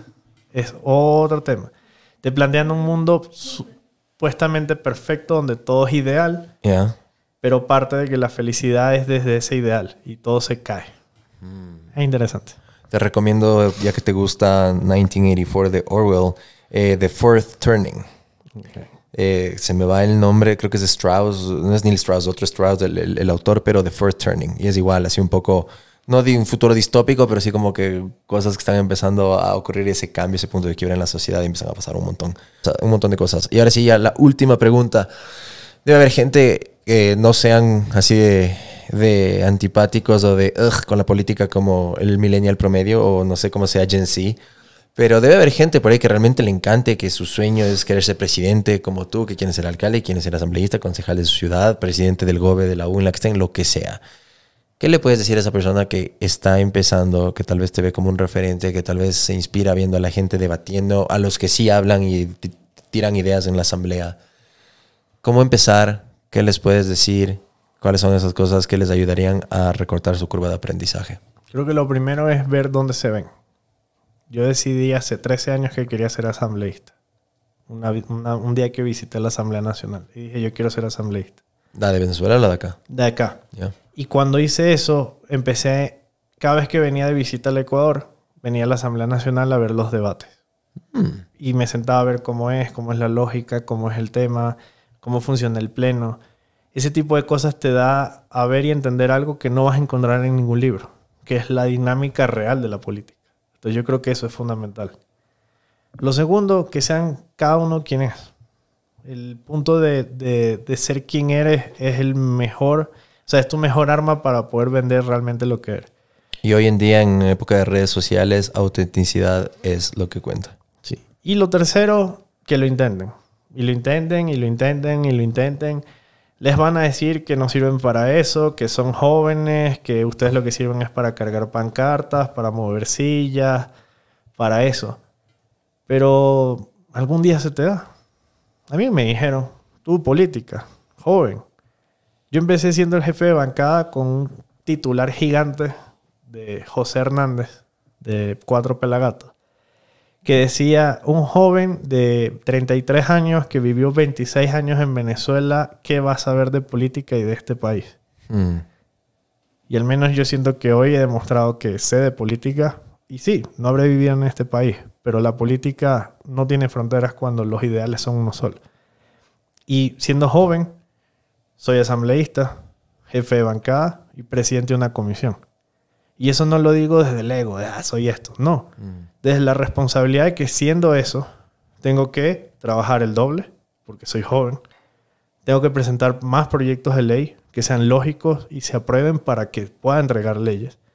Y debo demostrar que siendo joven, ser joven no es un delito, sino que tenemos la oportunidad de ocupar eso. Y si a los viejos políticos les incomoda que una nueva generación llegó para eso, pues qué pena, ya llegamos. Sí, y es que siempre va a haber una excusa. Ahora es que eres muy joven y no sé, bueno, no sé si habrás visto los premios Oscar el domingo que recién pasó, pero lo mismo pasó con Michelle Yeoh, que ganó Mejor Actriz. Y dijo una parte, nunca permitas que nadie te diga que estás pasado tu prime. Después del otro, la cosa es que estás muy viejo. O eres muy joven o eres muy viejo. Entonces ahí no hay tusa que les calce y siempre hay un problema. Entonces ese me parece súper buen consejo porque nunca va a haber el timing perfecto. Nunca se van a alinear las estrellas para conseguir lo que quieres. Nunca es que cuando pase esto y después de esto y la nube esté alineada ahí, el cielo esté azul y todo esté bien, ahí voy a empezar a hacerlo. No hay tal. Siempre tienes que empezar el día. Por eso este podcast se llama Acción. O sea, hay que tomar acción. Y me encanta lo que acabas de decir. Y nada, muchísimas gracias por tu tiempo, por compartir tus ideas, todo lo que dices acá. Me encantó esta conversación y bueno, que se repita pronto. Mucha suerte, mucha serenidad, mucha paciencia para las semanas que se vienen y mucho buen negotiation skills. Ahorita justo lo que dijiste, negociar. Antes de dejarte ir, ¿el hombre del maletín es un mito o es cierto? No existe un hombre de maletín. Son varios, dices tú. No. Son varios hombres y mujeres de los maletines. No, mira, no existe un hombre de maletín. Lo que existe es una convicción de generar puntos ideales. Tú el día que logras que un asambleísta te diga, y me ha pasado, odio tu gobierno, pero ¿por qué eres tú? Voy a darte el voto en esta oportunidad. Ese día logras cambiar la política. Muy buen punto para quedarnos con eso. ¿Dónde te puede encontrar la gente? ¿Cómo te pueden seguir? En Twitter, en JuanFlores18. En Instagram, JFFA18. Y en Facebook como Juan Flores. Perfecto, hermano. Muchas gracias. No, a ti por la invitación y siempre a la orden. Gracias. Nos vemos la próxima. Chao, chao. ¡Listo! Y es el abogado del diablo, viste tú.